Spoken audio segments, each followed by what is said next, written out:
principles are guidelines for the most successful ways for people to learn. The more these ideas are incorporated into teaching, the more efficient it can be. Learning is characterized as a long-term shift in behavior potentiality that arises as a result of continuous practice or experience. Let us talk about the use of 5 principles of learning. First, we have the nature of learning process, which is the first principle that is being anchored to cognitive and metacognitive factor. When we talk about the nature of learning process, it is a learning of a social and active process. Through this, we can advocate the learning methods assist in the accomplishment of teaching goals.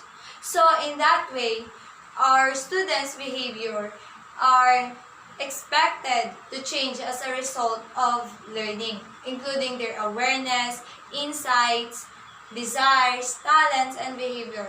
All are contribution to this transition. The second one is the strategic thinking principle, which is the fourth principle that is also being anchored to cognitive and metacognitive factor. When we talk about this principle, it means that the learners are aware and capable of using a range of techniques to aid the achievement of learning and success objectives, as well as the application of their skills in novel contexts. By the use of interactive techniques, we can educate students and help them improve their skills.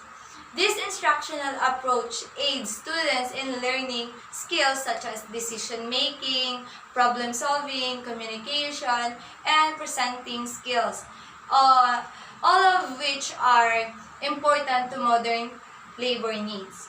So the third one is the motivational and emotional influences of learning. So this principle is the 7th principle that is being anchored to motivational and affective factors. So this principle has many variables influence. Motivations to learn, including mental status, values, desires, goals, and thoughts pattern. So understanding and promoting these motivating states is critical to students' academic success. So the fourth one is the developmental influences on learning, which is the 10th principle that is being anchored to the developmental and social factor.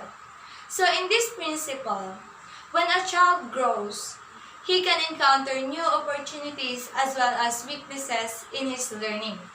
In order to ensure that our students understand as best as possible, we must consider the various aspects of their growth, including their physical, cognitive, and social while teaching.